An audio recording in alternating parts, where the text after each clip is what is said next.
we have to do that same thing. That's one of the reasons why I didn't change a thing. When Pete Ooster walked out, I told him, lock the doors. We're not getting different furniture. We're not moving.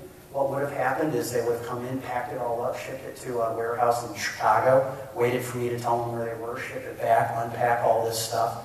I looked at it, it was thousands of dollars. He had 3 offices. I'm looking at it, that's dumb. That makes no sense, all right? We're going to be going through redistricting here in the next 2 years. Let's keep them right where they're at, and let's actually save some money on it. And so we're trying to do the small stuff, but that's long term. The short term stuff is like that. It is looking at all of those different line items, looking at does the military really need a second engine for the F-35? I have voted for in the HR1, the continuing resolution. I voted for every additional cut. It was an additional $37 billion. There were some tough ones in there, like this second engine. But again, I'm prepared to put my money where my mouth is, or my vote where my mouth is on this. I just voted on, at the end of this week, we are going through Homeland Security reauthorization. I voted for a 10% across the board cut. All right? And I understand. That puts me vulnerable politically as people saying, you don't care about, pick the issue, airline safety. You don't care about the borders. You don't care about whatever. But when they're spending tens of billions of dollars, and we're not so sure that they're spending it as efficiently as they could or should be, that's the kind of shit of pain that we have to deal with. So I am working with, it's kind of tied into this with balanced budget amendment here. It is all tied in. This is one big giant Gordian knot, all right, between our deficits, our spending, our budgets, balanced budgets, all those things. One of the things that I've signed on to a letter that specifically requests balanced budget being part of one of those discussions as they're moving through the Biden conversations. You want to talk about decoupling, all right? You've got the Vice President and the Senate leadership and House leadership all in there. They're not decoupling this, all right? They understand that this is all tied up, all in one ball, and they're trying to deal with that all in one ball because they know if we're going to get any kind of agreement on this, it's going to have to be pretty all-encompassing. So, yeah. Yep, okay.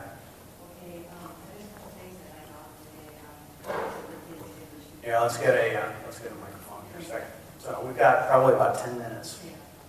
Yep. And I haven't thrown a single slide at you. Okay. So. I'm Pat Meyer, and I said to Bill just now that we've been working at Social Security, Medicare, and what's happening in Washington. And some of the major things that came out of the meeting before I came today was tell the congressman we'll work free with you. And we have a lot of information about TARP and how to cut the budget down seriously. And in total agreement, I'm going to offer my time to, and John and yourself to get the information to you. We were in your office a few weeks ago, by the way. And we're sincere about it. And what we know about Mr. Geithner and the Hill is actually all documented. And I think I can be help to your service and to your people of Holland in this district, and I make that offer today. Okay, Thank you. Ryan, can you go to slide 4 a second?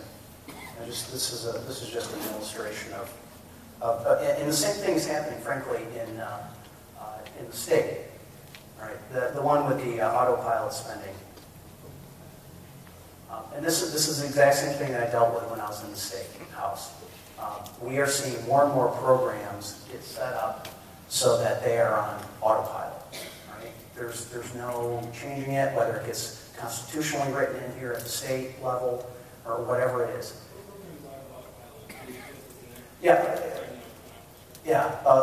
A lot of that is, and this is again sourced from congressional budget and the OMB, Office of Management budget. It's going to be those healthcare programs. It's going to be the interest. It's things that we sort of automatically have to go do. All right.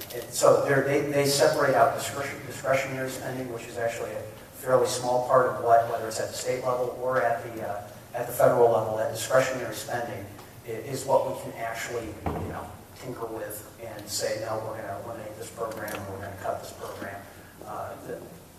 No, this is non-defense discretionary. So. Yeah, so we can get you, if you would like, we can get you. This is autopilot discretionary. No, this is non-discretionary. non-defense, non-discretionary, sorry. Yeah, non-discretionary spending. So we're happy to provide you with the background of it. But yeah, so this is, and let's see if we've got, we can talk about what defense is part of. Can you guys look through?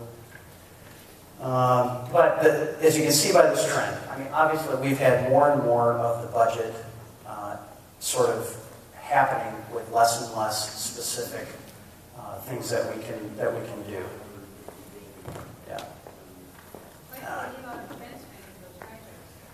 This again is just that autopilot, because we could theoretically go back and we could slash. Yeah. The defense spending is discretionary.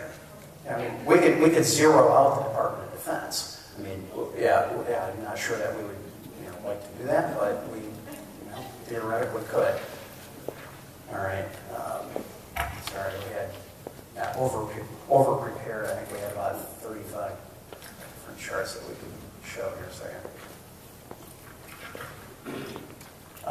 But we're seeing the challenge again, like I said, and frankly, talk to anybody who's at the city council, talk to anybody who's on a township board, talk to anybody who's at the county. There is just more and more sort of program spending that for good reasons at various times we've said, this one needs to be walled off. This one needs to be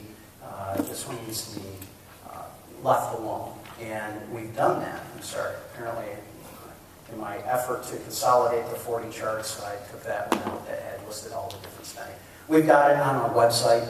So if you go to Huizinga.house, Huizinga.house.gov, we've got those charts. So I know we need to wrap up, but Marty, go ahead. Why don't you wait till the microphone gets over a second. What strikes me with this chart, so it's actually a good chart to finish this discussion on, an unfortunate chart, but a good one. I've never been a Republican or Democrat. And when this whole campaign to become the next president started back in 07, 08, I was actually ready to vote for McCain until he made his choice of vice president. And then I had to think twice. But whoever got this presidency, I was saying back in 08, it was going to take at least 2 years, if not the whole first 4 years, to try to get his or her arms around this issue and start to make some very, very difficult decisions, given what our expectations have become over these years. And as you were talking about the long-term outlook, what's really critical is the long-term history, reality, and how this chart describes where we're headed. And to try to make some changes short-term, to try to start to even put a little cut in these autopilots, is so difficult for you and others that no matter what you try to do, no matter what party you're part of, people are going to jump up and down and raise hell about it. And this just is, again, an autopilot, whatever it really is defined to mean. This is where we're headed. And whoever the president is right now is not just the last 8 years, it actually is the last 20 years or so. This actually goes back 40 years.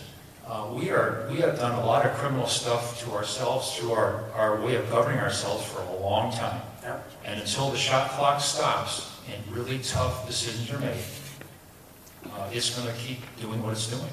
And I applaud your efforts to be there. I see you as somebody who's trying to be on both sides of the aisle. I applaud that. A big chunk that's killing us right now is all these wars. And something's got to happen with some of that stuff sooner rather than later. And I've said this during the campaign and afterwards. I mean, the fact that we would pull war funding, quote, off budget.